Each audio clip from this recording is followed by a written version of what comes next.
Hey, welcome to another edition of the Get Made podcast. You know, it's your boy Hassan Clay, alhamdulillah, doing some good things. You know, you guys blew us up last week, man. Beautiful, that was a beautiful episode, man. And I think we're gonna have even more of a treat today. You know, I'm just gonna let y'all know every now and then I gotta go back to my hometown and go get some folks. So Oh y'all yeah. understand what it looked like. So I got a brother on today that's fabulous. He does a lot of good work that I see. I follows content for a while now. I think he's done some podcasts himself, if I remember correctly. Little Oh podcast yeah. himself. And so, um, brother Kabir, Abdul Kabir Muhammad Al Maliki, you know, what's up, my brother? Hey, hey. Assalamu alaikum wa rahmatullahi wa barakatuh. Wa alaikum salam wa rahmatullahi wa barakatuh. How you doing, Hey, man? alhamdulillah, I can't complain, man. I'm honored to be here on your platform. You put in a lot of work. Man, Just for the culture. You know, I you and I your appreciate family. it, We nephew. appreciate it. I really appreciate it, nephew. You know what I mean? And it's a beautiful thing, man. When I got good brothers like yourself, and your main man last week coming through, and some good brothers coming through, talking about some good stuff. You know what I mean? I think Definitely. today is not going to be lacking in the conversation towards manhood, right? So, why don't you introduce everybody to yourself, and we're gonna get started from there. Okay. Bismillah wa rahman rahim. And alhamdulillah. Wassalatu wassalamu ala rasulillah wa ala alihi wa sahbihi ajma'in. I am Abdul Kabir Muhammad from Cincinnati, Ohio, West Side, but I done lived everywhere pretty much. Like, you know how it is in the city. You bounce around a little bit, try to get in where you fit in. Yeah, But, exactly. got respect everywhere. So that's all that matters. Mm-hmm. But alhamdulillah, I definitely had a former life of crime, went to prison, did 10 years in prison total. Right. That's not counting all of the run-ins with the law prior before I went to the joint. Right. And became Muslim in prison and studied very closely with the glorious and illustrious Sheikh Ayub. You know Sheikh Ayub, right? No, I don't think I know him. I don't think I know him. Oh, I'm you don't know? probably gonna get Oh, to know him. okay. You know. Okay. Well, he was Sheikh Ayub. He was the probably I would argue that he was the founder of Clifton Mustard when Oh it wow. all first started. Okay. Yeah, yeah. So that was my first Sheikh. Studied with him the entire time, and then I joined one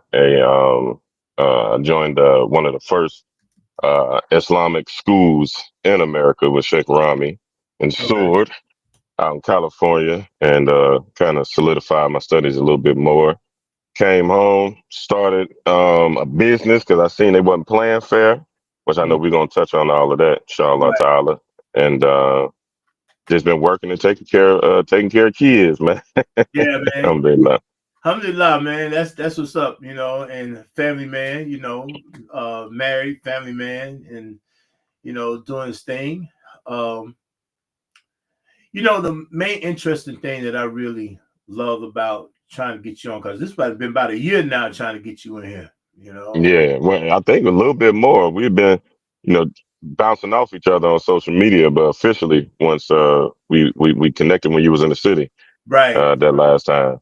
That was the Right. last time you was in the city, wasn't Yep. Yep. it? And Okay, yeah, so yeah. it was one of the things when I wanted to make sure that introducing our brothers to other brothers, a wide variety of brothers who putting in the work out here. That's the main emphasis that I really love, is that I've talked to brothers who putting in work. You know what I mean? It's not Nice. just freestyling out here, just pontificating on social media. You know what I mean? These people out on the ground, out here in this world, man. So of course, I've been following you, for a little minute, and I'm like, man, this brother here, he about that business. So you I know, appreciate that. he's standing on business. I like that. So Yeah, alhamdulillah. so we're gonna jump into it. So obviously, the Get Made podcast, we have 3 questions that we ask everybody to come on. And until you become a repeat person, then I won't have to ask you them questions again unless you got something new to go and add to the flavor. But first question. You ready to jump into it? First question: what black author have you read that or book that you read by a black author that has inspired you, if any? If not, then other than the Quran and of course Hadith and whatnot. I would have to go with Alex Haley, the autobiography, and Malcolm X, Mm-hmm. the autobiography of Malcolm X. That was what inspired me the most. And I Mm-hmm. had a lot of similarities with Malcolm X, a Yeah. lot of similarities. With his former life before Mm-hmm. he was Muslim, when he became Muslim, a little bit of his transition, his Mm-hmm. time in prison, I was extremely inspired when I learned that he used to stay up and read the dictionary all night, and he used to use the light um, that was in the hallway or something like that Mm-hmm. for him to be able to see. And wallahi, I used to do the same thing Yeah. before I read that. And Wow. when I read that and I was in a joint, and I think I was actually doing that when I read that when I was in a joint, and that jumped off the page, and I was like, that just inspired me to know that you can grab hold of your own life, take Mm-hmm. control of your own life, and to take control of your destiny, of course, within the color of Allah, and and and Right. change and change for the better. Right. Right. Well, I ain't telling no lie, man. That book there, I think in my 15, 16 years of doing, I read that book at least once or twice a year. Right. That Mm. was a yearly read for me. Right. Since then I've, kind of devoured a lot of other books, pertaining to Malcolm X, right? But Mm-hmm. but that book there, man, was something that I read while I was in, man, that really kind of kept my fire lit, you know what I mean, as something that often, and I think I'm pretty read, but that one was a yearly read, you know what I mean? So Mm-hmm. next question: what black man has inspired you? And someone you have to know, not just, like an author or something that you don't know, that you just know vicariously through, media and things that you're there, but personally. So many, man. Yeah. Um, so many. Um, there were several different brothers who were very inspiring throughout my journey and still are throughout my journey. You definitely one of them. Oh wow. Definitely. I don't know if you remember, me and you met at ISNA back in 2016. Mm-hmm. Yeah, I was with. As a matter of fact, I was at Sheikh Rami's booth, and your wife came over, and y'all had a booth out there, Mm-hmm. and Sheikh Rami told me who you were. I don't know if you knew who Sheikh Rami was, but I No, know he knew no, who you I were. didn't know him. Yeah. Uh-huh. Y'all I didn't know each other? Oh, you didn't know him. uh-uh. Oh, okay, okay. Well, I know he knew who you were. So Um, yeah. And he had told me, and I remember we talked for just a second, and mhm. I remember just because I was before I got married, so just to see that as an example, African American. I didn't even know you was from Cincinnati at that time. Oh wow. Yeah, I didn't. And yeah, I was extremely inspired. I remember visiting y'all booth and y'all had the book out, and Mm-hmm. that the whole dynamic, y'all working hand in hand, Mm-hmm. and it was just beautiful to me. And I was like, this is what I inspire to be, and what our people should inspire to be. So Mashallah. that's an extra one, but I know you meant more in depth. Um, I would have to say. I'm gonna be honest. There's a young brother, I would love for you to have him on here. It's my right hand man in crime. His name is Nadir Abdullah. Love him to death. It was my right hand man when I was in the joint. Okay. I was very inspired by him. Very inspired by him. Yeah, he's younger than He me. home now, or he still Yeah, here? He yeah. home? He home. He home. He did 15. Okay. Went in when he was 15 and came home when he was 30, Oh 31. wow. Yeah, I would And love to. I ain't gonna tell you no lie. I would love to have a conversation with him, man. oh man, This oh man, he's a computer. He's a computer. I watched him learn Arabic fluently when we was in the joint, and memorized half the Quran when we were in the joint. Memorized so many different essential books Mm-hmm. and he was inspired by his father, and his father did 25 in the feds, and he's home now, alhamdulillah. And we all running a trucking company. All three of us running together now, alhamdulillah. Okay. So Well, yeah, you I know, was I keep would it. say that would be my Know that direct. let him know I got him on my radar, man. I like to catch Say up. less. Definitely, definitely. He's an interesting mind to pick. Very Yeah, interesting. you know, He's and a black I'm intellect, a and mind he's a picker. young black intellect. Yeah, You said you're a picker. I'm a mind picker. So you know, I got no problem getting in somebody's head, man. You know. Yeah, yeah. I would honestly say that like off the shooting off the hip, I would say. Of course, there was so many older brothers. But direct influence, I would definitely have to give it to my little brother. Nah, mashallah. Okay. Last but not least, because I know you do a lot of talk in this area, a lot of work in this area, as far as manhood is concerned. What do you believe is the state of manhood today, as far as standing in place for family? In general, And or within a community. your thoughts, if it's general, specific, whatever, however you show up with this is the conversation. Okay. Okay. Well, I definitely want to stay in the neighborhood. I want to stay in our community, dealing with our people, because that's Right, my experience. right. And that's what's relevant. I mean, this is those are our viewers, and those are the ones who are going to look up to us in this conversation and be inspired. Mm-hmm. But I think it's lower than what it should be.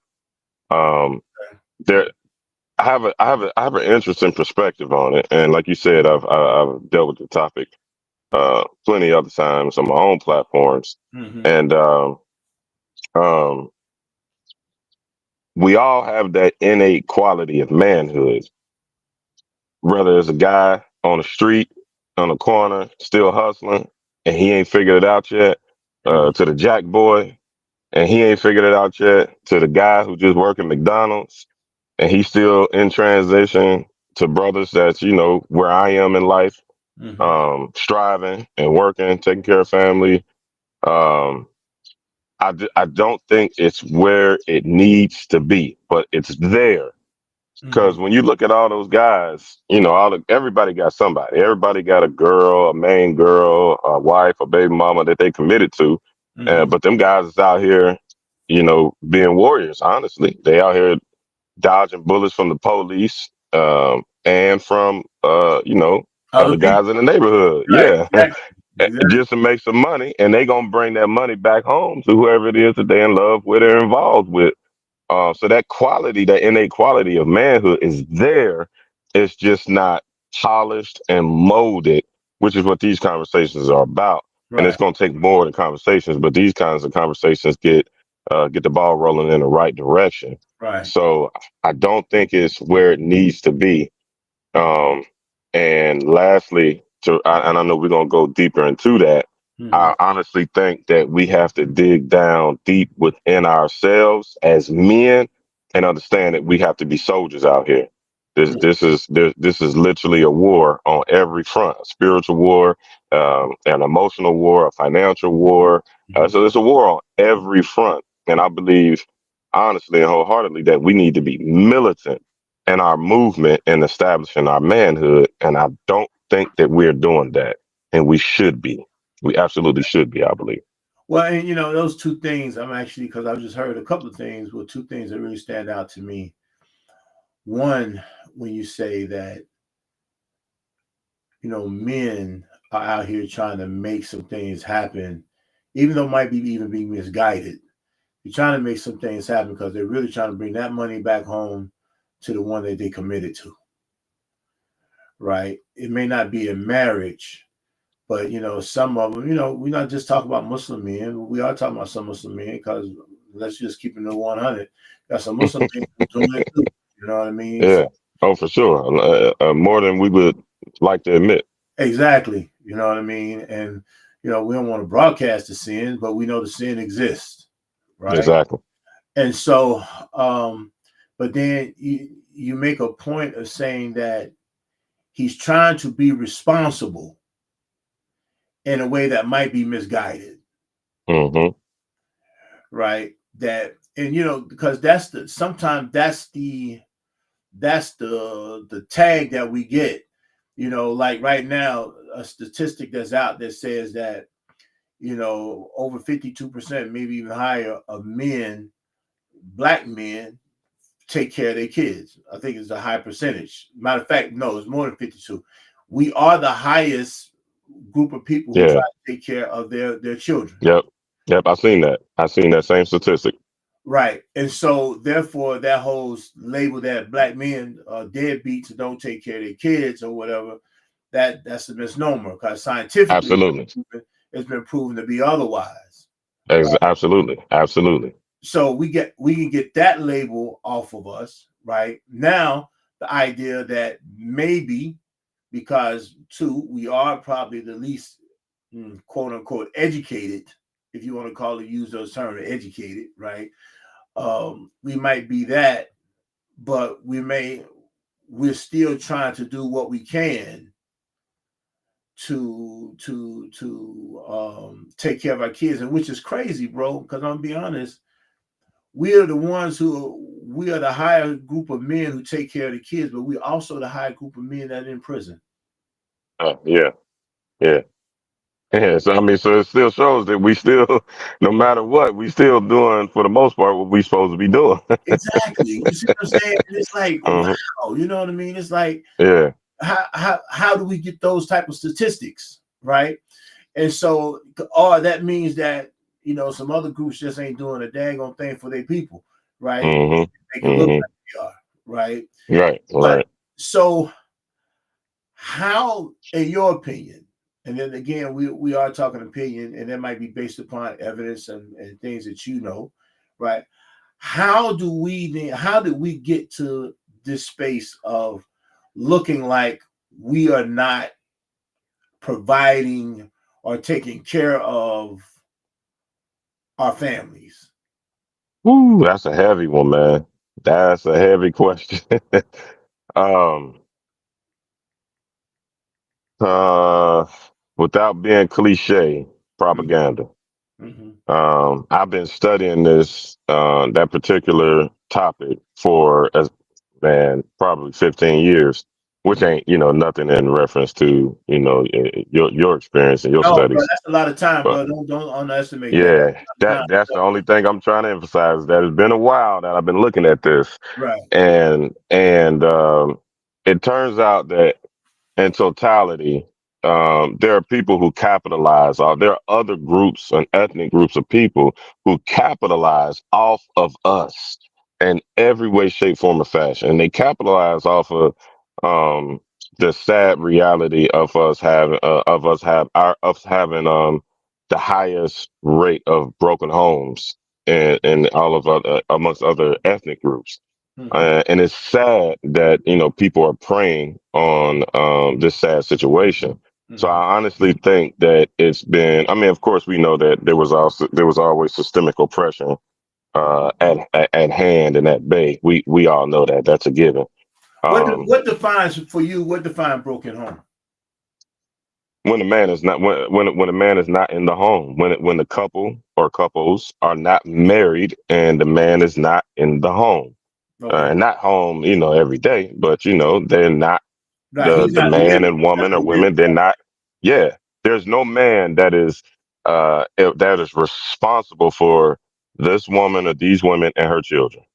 Okay. I define that's how I look at as what we would term a broken home. Okay. Um, so so many people's capitalize off of our misfortune, and just like with the music in today's culture, it plays into baby daddies not being what, and guys over sexualizing women. That plays into a very lucrative genre. Mm-hmm. People are eating that up. Even though when you look at the people who are eating that up, they don't even live like that. They Right. all got a baby daddy that they love and chasing up and down the street, or some dude going crazy trying to whoop a dude at the bar because he looked at his baby mama. They ain't living like that for real, for real. So I honestly right now believe that it is the influences that are holding us back, in that regard, coupled with the systemic oppression. Hmm. And so when you look at a young man, a young black man, and you work, I think you've done a lot of work back in the natty as far as working with this population of people, right? And working with trying to work with the city government and different things to try to make this Hmm. connection, right? And to uplift, men of black men, primarily men of color, but black men particularly, right? What have you seen from both sides that's been a hindrance? And Wow, that's funny. You remember that when I was hopefully working with the city councilman and all that, and um, I'm gonna try to be as politically. I'm gonna try to respect your platform and be as politically correct as I possibly no, can. no, we don't do that here. We don't do that here. We don't do that here, man. We speak truth, man. We speak facts. um, It got to be belligerent, um, right? But we speak yeah, facts. yeah, yeah, yeah. Exactly, exactly, exactly. Okay, all right. Well, I'm just gonna pull a pistol out. I ain't gonna shoot nobody. I'm Man, just gonna pull it out. Let I got everybody know to I preserve got it. If myself I and I'm gotta bust blind. this, So, hey, if I gotta I bust definitely this got to watch thing, my shoot. for real, for real. Honestly, um, them politicians in the city crooked, man. They Hmm. crooked, and the poverty rate in Cincinnati is embarrassing, Right. and um um everybody's trying to make it out somehow, some way, and I believe that there are. I mean, I haven't seen any hardcore evidence, but the math is easy. Um, for example, they spent 33 at the time. It was $33,000 a year it costs to keep me incarcerated Right. a year. So throughout the course of a decade, that's 300 some thousand $1,000. dollars. 330, 300 Why to be on exact. earth? Why on earth? Mathematically, ethically, morally, all the leaves that you can think of. Hmm. How do these people train professionals? So-called trained professionals. They all come out of school with these high flying degrees and criminal justice, and they understand the criminal psyche and this and the third. It's a sad thing that they label us criminals first and foremost, but Right. that's a different part of the conversation. Right. But they have all this knowledge, they have all this expertise, they have all these resources, they have all the manpower that is obviously there when they having any events in the city, when Joe Burrows and them is coming out, when the Bengals is having their thing, and anything going on downtown, you see all those resources just come out of nowhere. Hmm. And it's safe. Downtown, which is one of the most dangerous neighborhoods in all of America. All Hmm. of a sudden, overnight, when there's some kind of event, when them people are doing their thing, it's the safest place on the whole planet. Hmm. So they have the resources and they have the whereabouts. How can you tell me that them folks haven't looked and say, okay, we have a crime problem in Cincinnati? Why do we have a crime problem in Cincinnati? 99% of it is poverty related. Because we got some players in our cities. We got some hustlers, Right. some real hustlers. Right. All going all the way back to the '70s. We got real hustlers. And we got guys that came to Cincinnati because we had it rolling so good back in the '70s and the '80s Right. to get some of this money. So Right. we know how to get some money. So it's Right. all poverty related. I don't care what murder, what robbery, any of that stuff is all related to poverty and some type of hustling or jugging in the streets. Hmm. You mean to tell me that them folks haven't been seeing this trend for now 40 years and didn't say to themselves like, hey, why don't we stop investing in building more prisons or adding more cops or making more stricter laws. Let's put this into better schools. Let's put this into making the neighborhoods, bringing the value up of the neighborhoods. Let's put this into building shopping centers, factories, stuff like you see in Westchester and Fairfield, where you got where if you get a job in the city, you got to drive out there. You got to ride out there. A lot of guys that from the city, they don't even know how to get to Westchester. Exactly. That's 'Cause where all the Metro work ain't going out is. that way. Last I heard, Metro wasn't going out that way. No, they still ain't to this day. Mm-hmm. But why not invest into the communities and kill the problem? If you see everybody is running around jugging and we all these murders that's happening there and all these robberies and all this stuff, if you see that this is all going on, tell me why. Please tell me why they haven't decided that they're going to invest in us as a people. That's on the judicial side. Mm-hmm. On the side for the neighborhood, um, I think we have a lot. I think we don't. We have let me turn this right. We have a shortage of leadership in the community. We have a shortage. We don't have a lack of leadership. We got some good community leaders. One of my other uncles, Rashid, uh, Rashid Ali. You know him? Mm-hmm. Yeah. That's one. He be getting on me. He be getting on. He knew me when I was in the joint. I was hard as a rock. He stay on me. I love him to death. We lock horns a lot, but it's more of a religious thing, a religious political thing. But that's still one of the OGs, and he do a lot of good work. He actually reached out to me back then, and I was considered to be a part of Serve, one of his organizations. And that was, that I think they lost funding or something. I don't know. You might have to give a. I don't know. I don't know what happened to it, but yeah, we have a shortage of leadership to where we can herd our people together and pool the resources and move the resources in the direction of our own independence. Mm-hmm. So I believe that is the biggest problem on the half of from our perspective, because I can't really blame the young guys that's running around out here crazy because they don't have any guidance and direction. If you Mm-hmm. look at a lot of other cities that have lower crime rates, like New York cities and certain cities in New York, certain cities in Chicago, of course Atlanta, um, they got a lot of resources. Mm-hmm. They got a lot of resources. There's so many different African American massages in Atlanta. We got one, the one back over in Westwood. That's the only one. And nobody goes there so much. Um, we have black leaders in that masjid, but the resources just aren't there. So you can't. I really, it's really hard. I can't say we can't blame the young guys, but it's really hard to blame the young guys because in order to be a leader, you have to be a good follower first. So if we have a shortage of leadership, how can these guys learn how to lead their lives correctly? And the high crime rate and the madness that we all ran away, me and you ran away from, survived and got away from. That's the result of it.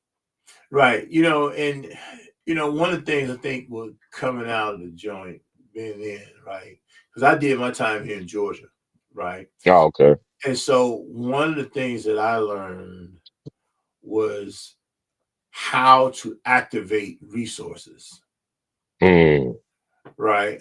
Um, and because resources were there, I'm not going to say they was just open. They was open. Their hands was wide open, just ready to shove it in my face, right? And it truly is a net more Allah that I was whatever I was able to get. For instance, I give an example. I got accepted to the university, Georgia State University. mm. I even got out, SubhanAllah. right? I started that process like I got out in August. I started that process like in January. I had the money to go to school before I even had got accepted into the school, right? MashaAllah. And so now truly that was a nipple from Allah, you know what I mean? And you know, but that was me before I even started that, asking questions on what I needed to do, finding out what I needed to do in order to make that happen. So when I got on August 6th of 2001, I was walking in the classroom August 20th of Mm, 2001. You talk mm, about 2 weeks later, right? But that process started well before I got out. how are we missing giving the information to? I know I went and got it, but how are we inspiring other younger people? Because it seems like there's an apathy. And I'm making statements when asking a question, and I might need to stop doing that. But Now drop that knowledge on you us. know, how what is from from your generation and you having to tap into the generation that's even under you, right? To some degree, Hmm. yes, to some degree. Hmm. What are we in my generation? Because you kind of the conduit between the both of us. What Yeah. are we missing the mark as Unc? You know, because y'all definitely call me Unc, right? And you know, Right. Right. I get it. You know, there's Right. respect in Right. in this, right? Where Right. are we missing the mark and speaking back to and actively helping the younger our younger brothers activate those resources? Um, I don't know if I have the answer to that question because we living on the backs of that work that y'all put in the 80s and the 90s. Y'all put in some real work, man.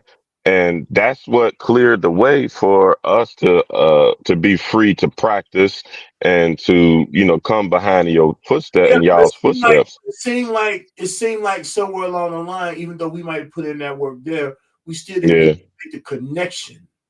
Yeah. We opened Um, up a lane, and I respect that. We opened up a lane, but then we yeah. were in the lane to help guide through. Right. Right. I had a brother on last year. He talked about kind of the same thing. It's like, we at the bridge, the bridge got a toll, but we ain't showing people how to cross over this bridge, Right. Right. Right. Right. basically. And so how Um, if if you and I have a relationship, we're cultivating a relationship, right? How mhm. are we missing the mark with cultivating relationships with generations that's under us? Because literally, you're a whole generation under me, right? Yeah. And Yeah. so how am I? And so that means there's a whole nother generation that's behind you. You know what I Two of them. mean? Exactly. That I have, 30 and then the 20s. huh? The 30s and the 20s. Right. That I haven't been able to tap into, right? Yeah. To some degree. So what am I missing? Someone like me, where are we missing the mark in order to then help establish manhood within that group and showing them how to activate resources? Um, me and my friend group, Mm-hmm. uh, other like-minded young brothers, like myself, we discuss this often, and what mostly comes up, because it's probably 5 or 6 of us in our group. Okay. And what comes up often, and they all would be great candidates to, come on your platform and share their perspective on the array of this conversation. Mm-hmm. I'll link you in with everybody, inshallah. I appreciate it. They but what comes up most often is a lot of the older guys established themselves and kind of held on to the power. They didn't pass the baton and bring up that next generation of leadership. I think from my perspective, I think that me personally, I believe, you got to put your own work in, make your own way. And, the OGs come in and co-op and say, hey, dig this here.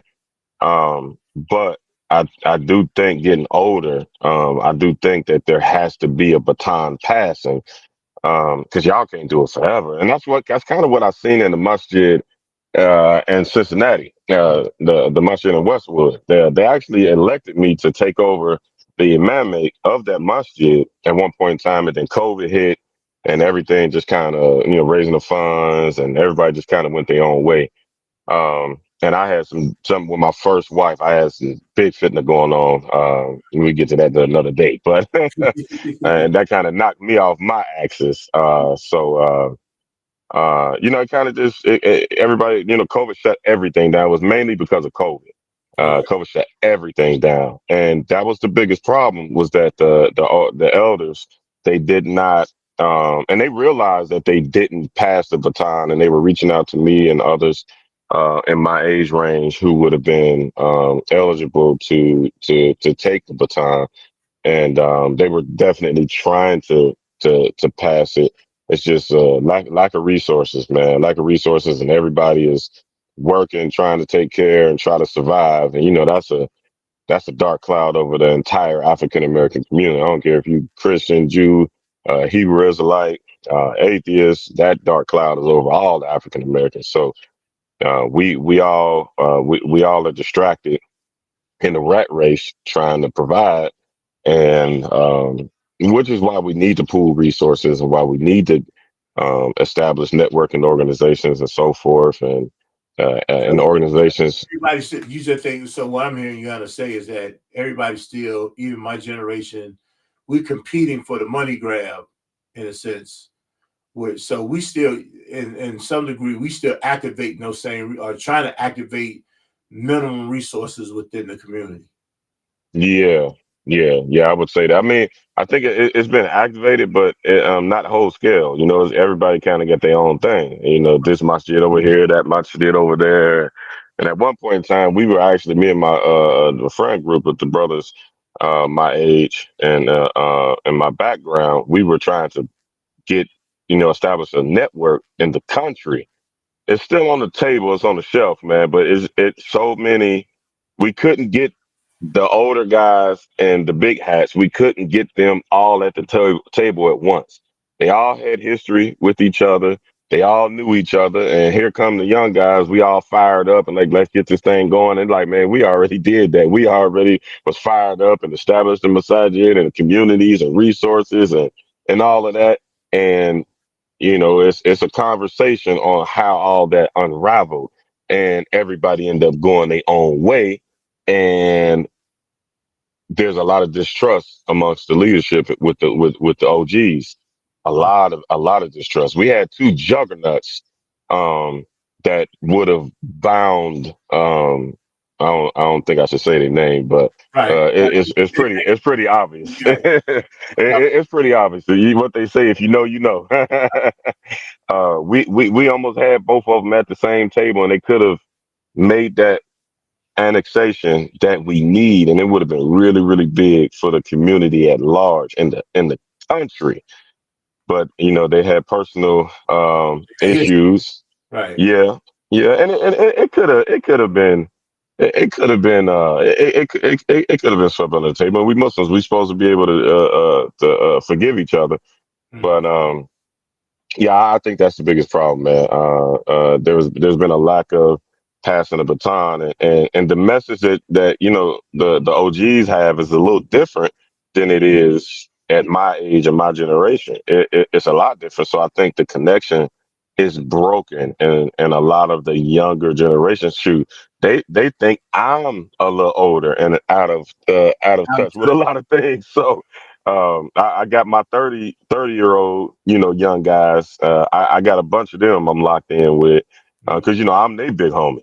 Right. So they kind of keep me up to speed because now I'm in a rat race trying to work and provide and take care of kids and keep my business afloat and all that too. Because, we got different problems and issues 40 and over. We got a different struggle. Exactly. We got us a little bit of something, and we got to hold on to that. We can't be, we ain't young to where we could be trying to start over and still trying to figure it out. Hmm. So honestly, I think that's from my perspective. I think that's the biggest issue. Wow. And it's amazing, Aki, is that as an older brother, what I'm saying, like you say, it's each generation, got little homies behind them, you know what I mean? And it's like, I was telling a cousin of mine, she dealing with a guy who's in, and I was telling him, the name of the game in the joint is still gonna be security, right? It's always been security. I don't care what you're doing on the inside. It's always about security. Hmm. You know, Hmm. their first primary objective is to keep you locked up and to make sure that you locked up. You know what I mean? And that they are protecting the society away from you, right? And you have to gain the trust, and how you gain trust inside the spot especially here in Georgia, was through security, getting your security, Hmm. right? And so, he had told her that the game had changed now since he was there, right? I said, but here's my thing. Yeah, things change, but some things are always going to be core. Which is security. That ain't gonna never change. That's going to never change. Nah. That game's going to always be the same. Oh And yeah. and you got to deal with that aspect of it. You know what I mean? And there's some core things out here in these streets, right? Even though time is changing, information is more rampant now. And I remember when I first came home, I couldn't even type, bro. You know what I mean? I was pecking. I didn't know how to type. You know, they had them little floppy disk when I first Oh came home. man. You know what I mean?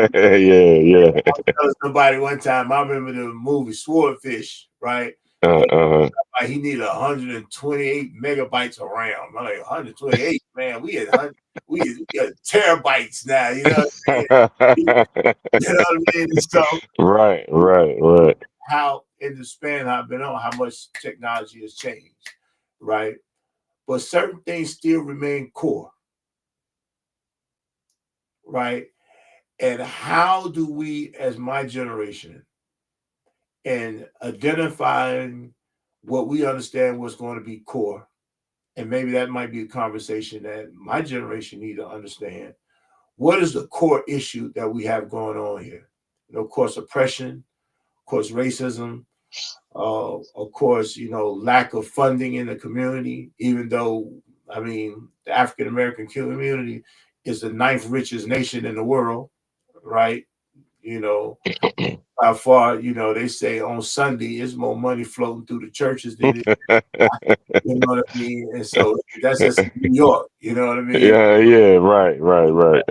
So, it's how do we then activate? Because the core thing still is we have to activate resources and maybe tapping into each other. What are some of the things, got to kind of working with the energy of our younger people and the wisdom of our older people? How we missing the mark in that? From Um, your perspective, it doesn't mean you got to have the correct answer. It means that you just have an opinion. yeah.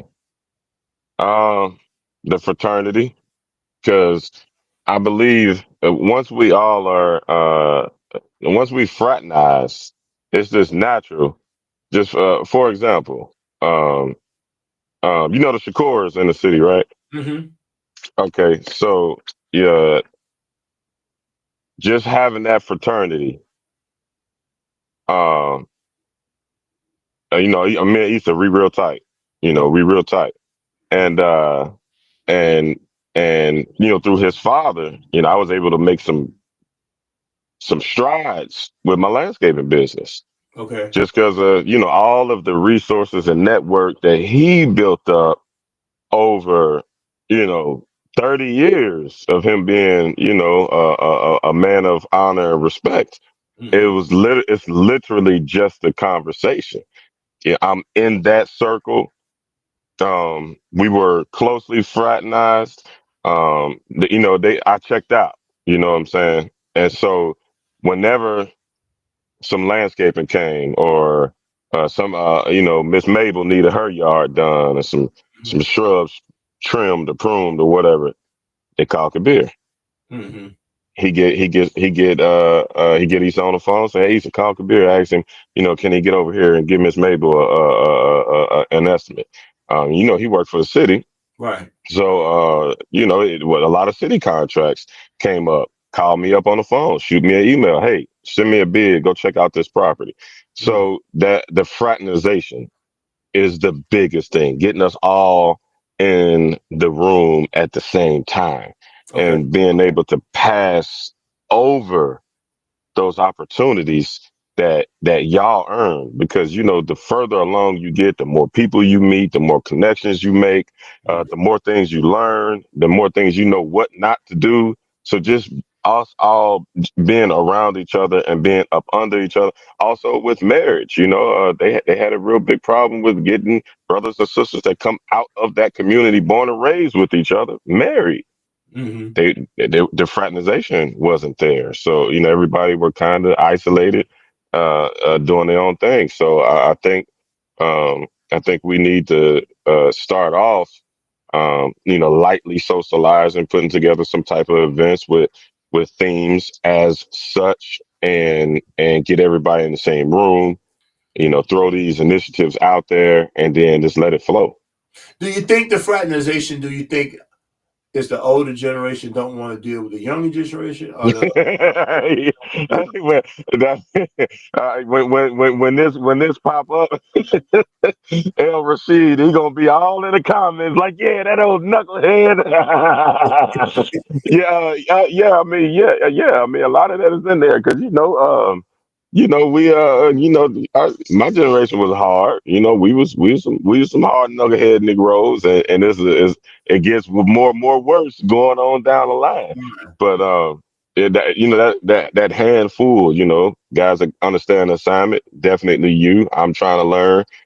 Salim, who was on here yesterday, a bunch of other my guys, a bunch of other your guys, we understand the assignment. So once we get it started and set the tone, I believe we can, push it in the right direction. And I always try to impress, like a lot of, since everything is so free nowadays, and everybody is, feel like they can be their own boss and they don't need nothing and nobody other than a computer. A lot of that is in the psyche of my generation and the generation after. So I always try to stress, no matter what, you got to respect that elder. When he's speaking, you got to shut it down. If he say, "Hey, listen, we're gonna go this direction," it might not be the right direction, but he gonna figure it out, and we're gonna move in that direction. You know what, y'all, we're going the wrong way, and then together we'll start going the right direction. But if we looking at like, man, this old dude, he don't know what he talk about. He ain't listening to me, and we feel so entitled to be heard, as opposed to allowing y'all to lead us, then we're not gonna follow. It's about time y'all be like, you know what? I don't think that was right, but I think I figured it out. And we're your manpower for you to be able to employ that wisdom. And we're not behind you. We can't get it done. Hmm. Yeah, man. I tell you, it's a rough road within us, man. And I know they keep the division started well before we got to today, right? This is Mhm. a history of divine conquer. Don't listen to him. You the field, the house Negro, the field Negro, all that. You know what I mean? We can go back to all that. And we having different things that's being disseminated. The more division that's being disseminated here now on social media. Between Mhm. us and then between women and us, and it's chaotic right now. The noise Oh is yeah. Oh yeah. Cacophony. right. You know what I mean? And so, and it will take, and I want you to kind of look at that and listen and stretch before I jump into our last topic with you before we get on. I want us to really look at how we are.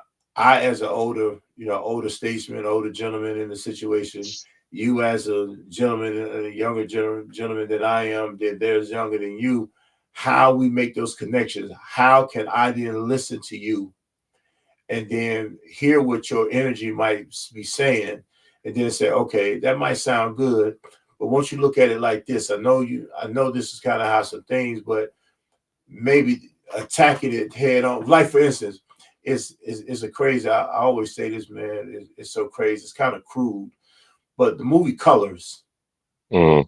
right? When Robert Duvall and Sean Penn, right? He's getting to the bulls. He said the young bulls said, "Hey, there's a bunch of the cows out there. Let's go down there and knock one off, right? Now let's walk down there and knock them all off." You know what I mean? You know, Right. they're still going to do the same objective, right? Right. You can kind of, but there was an older guy telling him, look, in your haste, you're going to You're miss. gonna miss something. Yep. You know what I mean? And if we Yeah. kind of take it, if we kind of take this route right here, I heard what you said. I like your idea, but let's do it this way versus doing it that way. Yeah. Yeah. So I Yeah. think we can kind of line that up. I hear your idea, and let me put a cap on your idea for you with a little old school wisdom on this situation. And we want to follow that idea. But let's look at it like that. I think that we'd be in a better position because, man, I'm telling you, we're losing the game if we're not together as men. We're not together. And I think one of the things that I had a guest on before is mentorship. We really lost the idea of mentorship. Oh yeah. Absolutely. Okay, Absolutely. so And I think mostly with marriage and relationships, time. that's the biggest that's the biggest where that's the biggest area we drop the ball at. Because if we don't have families, we can't have communities. If we don't have communities, we don't have resources. We don't have resources, we can't be independent. Okay, and so now that's how we're going to cap it right here, talking about just the. So it's gonna be a part two, three and No, four, I know. Yeah, huh? part two anyway. But I'm saying I'm actually that's the pivot. That's what I really mean. That's my pivot. Absolutely. And so Absolutely. that pivot into we're looking at the family structure. Yeah. Yeah. And you just made a point. If we don't put this family structure together, then we're definitely going to be off. Tell me how you, Absolutely. as your generation, how that plays out for you guys and how you see it. Uh, The family structure. Yes. In what aspect? When if we're not if you're saying the family, if we're not pulling the resources in as a family, if we're not having our family structure together, we're still at a loss, Yeah. right? Yeah. Yeah. Okay, my generation kind of did a little different with the family, right? Mm-hmm. Mm-hmm. This new generation, they kind of, you know, You ain't gotta say it. We already know what it is. right? It's like, they can, right? Be bothered with all that foolishness. You know what I mean? And so, Yeah. how do we? I mean, we've learned some of our mistakes from you because you are your spot is the conduit for us, right? You are the middle ground for everybody. You're the connection. You're the Mm-hmm. plug at this point. You know what I mean? And so, how do you see for your perspective? And I mean, everybody ain't getting it right. We all done had divorces. We all done had Mm-hmm. something Mm-hmm. in place that Mm-hmm. relationship just didn't work, right? Mm-hmm. Mm-hmm. But even in the breakup, right? We've been together, and even in the breakup, how do we keep this thing established? What do you believe can be a point that we can kind of emphasize in keeping it established? Um, I think I was just talking about this with some of the guys the other day, and we were talking about putting together an initiative to where it'll be that mentorship, establishing the mentorship with your generation and our generation, and then it'll definitely flow over into the following generation. Going on down the line. Mhm. Um, we did not. Your generation seen uh, Big Mama and Papa together. Y'all saw it. And and then all the epidemics happened. They started the mass incarceration. They definitely started to attack the community with the drugs and resources, what lack of resources and whatnot. Mhm. Those were all tectonic generational shifts that nobody was ready for. But your generation saw Big Mama and Papa together, Yeah. saw them survive all of that, saw them survive, coming from the South and sharecropping and running from Jim Crow. Y'all seen that and knew what the women in your generation knew you stick by your man. That is your man. That is your provider. That is your protector, not nobody else's. And, Mhm. there's always something, there's always something going, Right. but still, all the women seem to have had the idea, like, and I said that's a man right there. That's a vehicle. I got to ride. I ain't gonna get nowhere. I can walk And I'm gonna get there a whole lot. I'm not. I probably ain't gonna get there, but I get there way later than everybody else if I walk. But if I jump in this vehicle with this man, Right. I'm gonna get there in good time, in due time. And the men in your generation, they all understood the assignment. Y'all was hard. Y'all was hard. Y'all were manly men. Mm-hmm. And all the OGs, man, in the city, all of y'all had that same player swag. Mm-hmm. And all of y'all had that hustle, get money mentality, and y'all took care of y'all responsibilities. I Mm-hmm. know of that, but so many things happen between then and now. With the tectonic shifts and systematic oppression, taking a significant portion of y'all out of the community.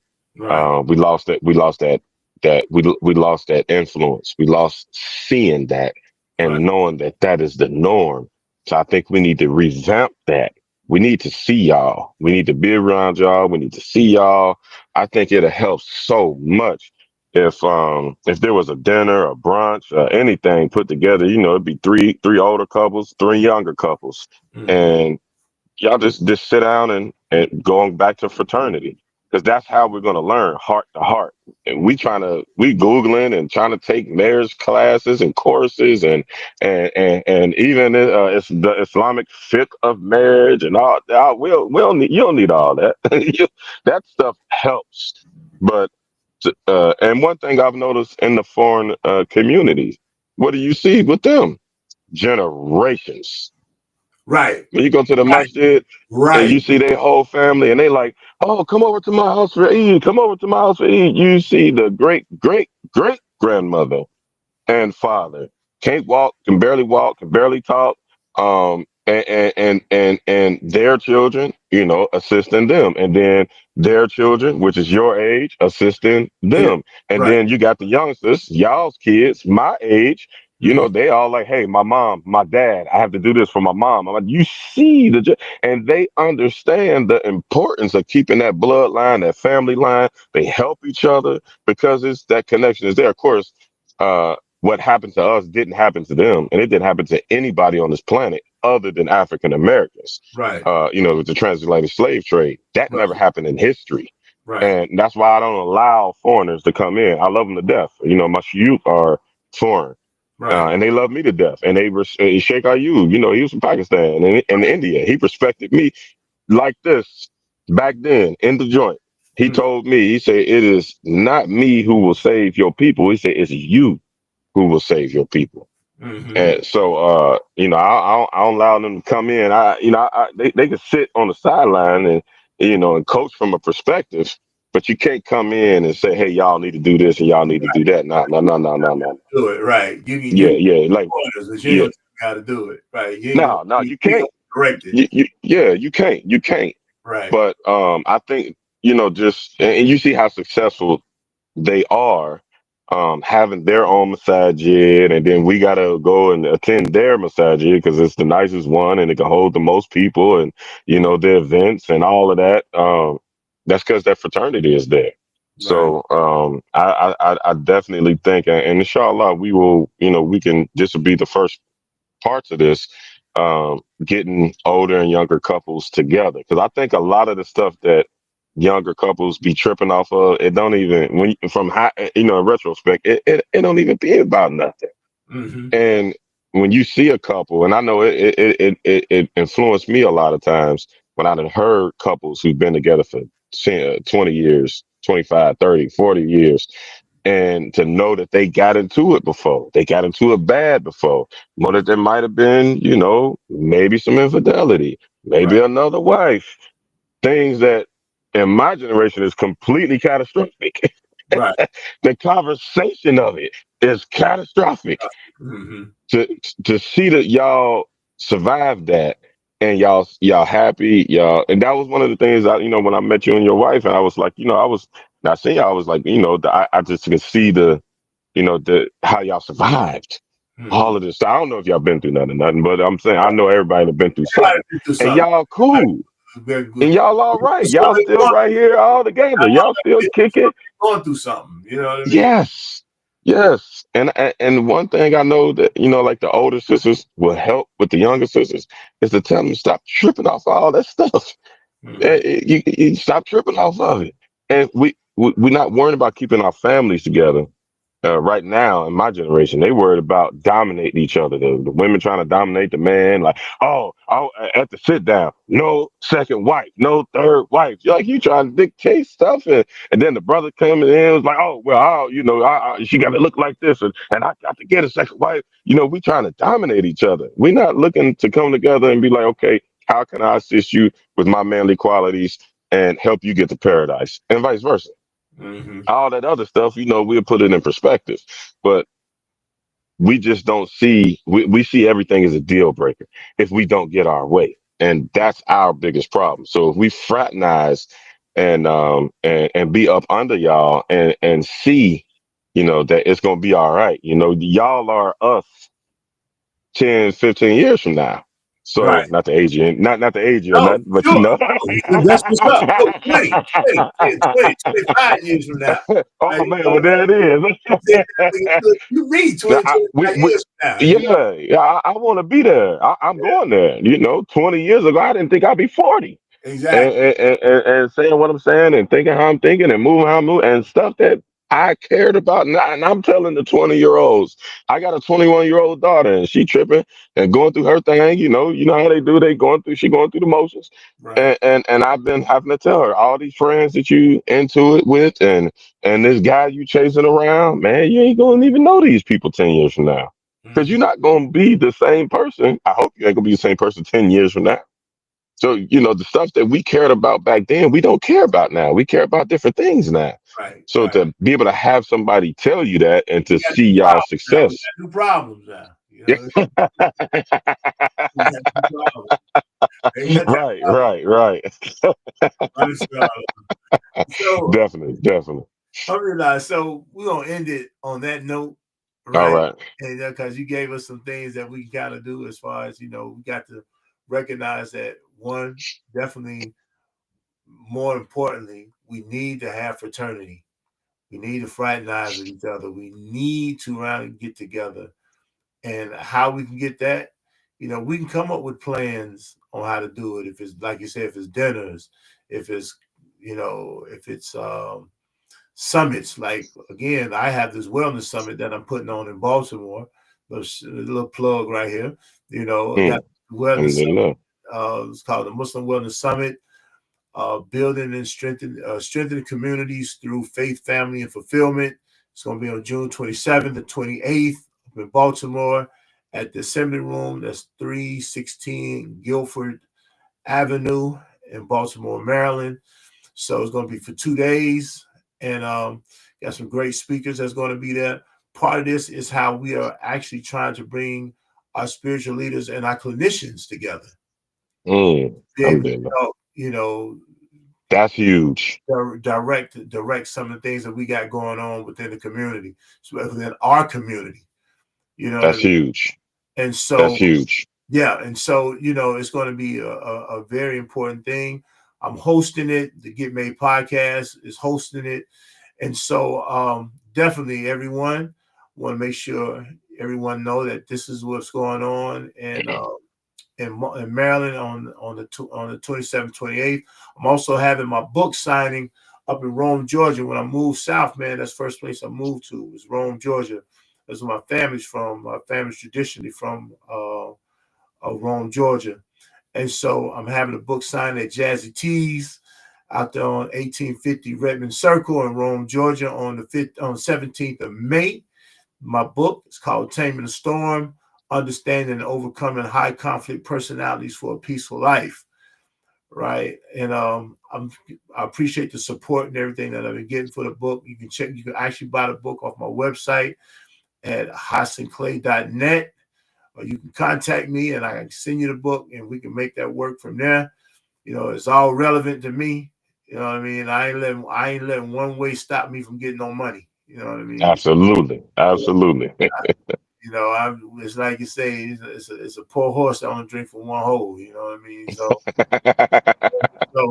I got several ways that I can send me that money. So I'm all right with that. You know what I mean? Definitely. Definitely. With that, Abdul Kabir, man, the brother Kabir, I really appreciate you being on. This is not the last time you are on the Get Made podcast. You know, you're definitely from the brothers of the Get Made podcast. You're from that Made Men now. And so we definitely appreciate you, man. And, you know, of course, you know, let's keep our conversation going, you know, even on side notes, keep our conversation going so I can be a resource for you. You can be a resource for me.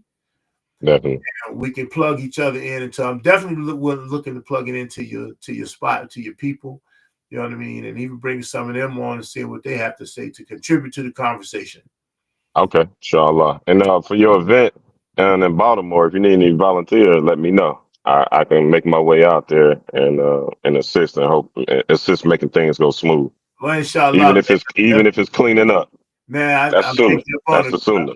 I'm bringing Salim up, trying to bring Salim up too. You know what I mean? So, okay. Well, there it is. To cut him into, and I got an announcement about Salim probably in another week. I ain't gonna do it today, but I got my brother Salim. So it's a great announcement. So, what we're gonna do, because I'm gonna bring him on for a part 2 for my last week conversation. I'm gonna do that next week, and then from there we're gonna make an announcement with him. And so, yeah. So with that, thank you everybody for tuning in. This has been another great conversation, as always. Oh, matter of fact, how can they find you, brother Kabir? How can they find you? I'm most active on Facebook. Abdul Kabir Muhammad Al Maliki Al Ash'ari. I have a YouTube channel that I do a lot of more technical things, learning initiatives. And we had a fun show called Love Talks Live. I'm gonna revamp that. I'm gonna reload that, where we were kind of having relevant conversations and trying to put things in perspective from a dini standpoint. That, bro, you might need to bring that back. Yeah. It was very conducive. That's on the True Akida on YouTube, and I'm also on TikTok the same. And on Instagram is brother Kabir, brother with an A. I'm from Cincinnati. I'm not from the A. We don't say brother, we say brother. so brother Kabir on Instagram, but I'm not as active on Instagram. Man, Instagram is a lot of times, I'll be having thoughts, and I like Facebook, and I'm starting to learn Twitter a little bit, and I can throw the thought up there just to keep it going. Instagram, you always got to be making a video, and I got several businesses that I'm trying to run, and all that. I can't be no. Not yet. I'm gonna tap in with my youngsters, and they can make us some reels or some clips and stuff out of this. I got one that do all that too. So Alhamdulillah. So alhamdulillah. And so y'all know where he just told you where you can find him. And actually, you can find me. Of course, I'm here at Facebook and on YouTube at the Get Made Podcast. On YouTube, Made is M period A period D period E. So the Get Made Podcast. Follow me there or subscribe to that channel there, please. Also, you can find me on Instagram and TikTok at the Hassan Clay Experience. Experience is spelled with an X instead of EX, instead of with an X. So check me out. By all means, please check me out. Follow me. Definitely you follow me, I'm definitely gonna follow you, because we want to keep this thing going.